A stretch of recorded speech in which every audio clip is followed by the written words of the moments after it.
ঢুকে ত্রিপুরার Agartala rail station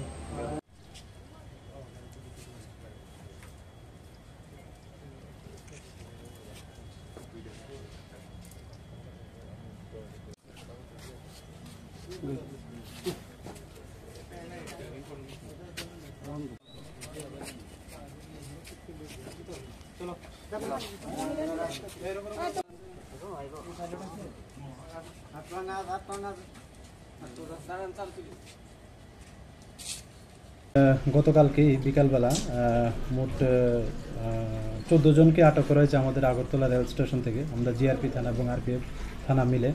তো এর মধ্যে যে 11 জন তারা বাংলাদেশি ন্যাশনাল, তারা অবৈধভাবে বর্ডার ক্রস করে এসেছে এবং তারা ট্রেনে করে মানে দূরপাল্লা ট্রেনে করে ওই আহমেদাবাদ এবং চেন্নাই যেতে চেয়েছিল এরকম বলেছে আর কি। আর আমরা তাদেরকে সহযোগিতা করছিল মানে আসা যাওয়াতে, এরকম আমরা 3 জন আমাদের যে ইন্ডিয়ান টাউন ওনাদেরকেও অ্যারেস্ট করা হয়েছে, মোট 14 জন।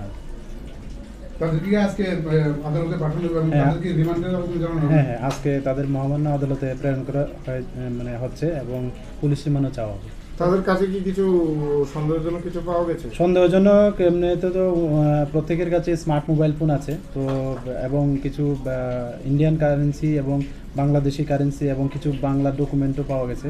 তো আমরা এগুলি দেখছি, খতিয়ে দেখছি কি আছে কি। বাংলাদেশের কোথা থেকে এসেছে তারা তো বেশিরভাগই আমরা খাগড়াছড়ি জেলার এবং নড়াইল জেলারও আছে বাংলাদেশের। তো তারা ওই ম্যাক্সিমাম যেমন 7 জন তারা খাগড়াছড়ি ডিস্ট্রিক্টের এবং বাকি যে 4 জন আছে মহিলা তারা নড়াইল ডিস্ট্রিক্টের আর কি। ভারতের কোন দিকটা ইউজ করে মানে ভারতে ঢুকছে? অ্যাকচুয়ালি এটা মানে এই মুহূর্তে তদন্তের স্বার্থে আমরা এটা বলতে পারছি না আর কি। আচ্ছা, অনেকদিন ধরেই আপনারা এই বাংলাদেশে আটক করছেন আগরতলা রেল স্টেশনে। তাদের এই জিজ্ঞাসাবাদের পরে রিমান্ডে আনার পরে মানে কি কারণে তারা বাংলাদেশ থেকে ভারতে আসছে কিছু পাওয়া গেছে? বেসিক্যালি তো মানে তারা বলছে যে কাজ করার জন্যই তারা এদিকে আসছে। তো আবার কিছু বলছে পার্লারের কাজও মানে করতে যাবে এরকম বলছে। বিভিন্ন যে তাদেরকে যে দালাল ধরে মানে পাঠাচ্ছে, তো এগুলিও সন্দিগ্ধ বিষয়। তো আমরা এগুলিও খতিয়ে দেখছি এবং আমাদের এই বিষয়ে আমাদের যে সিস্টার এজেন্সি আছে তাদেরও সহায়তা নিচ্ছি আর কি। যে 3 জন ভারতীয় টাউটকে ধরা হয়েছে তারা কি আগেও এই কাজের সাথে জড়িত ছিল? আগে আমরা তাদের যে লোকাল পিএস আছে আমরা ওনাদেরকে মানে মেসেজ দিয়েছি তারা অন্য কোনো কেসে ইনভলভ আছে কিনা। তো এখন পর্যন্ত তো এটাতে পাওয়া গেছে। তো আগে আমরা দেখবো, আরও রিমান্ডে আসলে আমরা আরও দেখতে পাবো। স্যার, যে 3 জনকে টাউট আটক করা হয়েছে তাদের মধ্যে একজন বহিরাজ্যের আছে। হ্যাঁ, উনি মানে আসাম রাজ্যের আর কি, শিলচরের বাসিন্দা।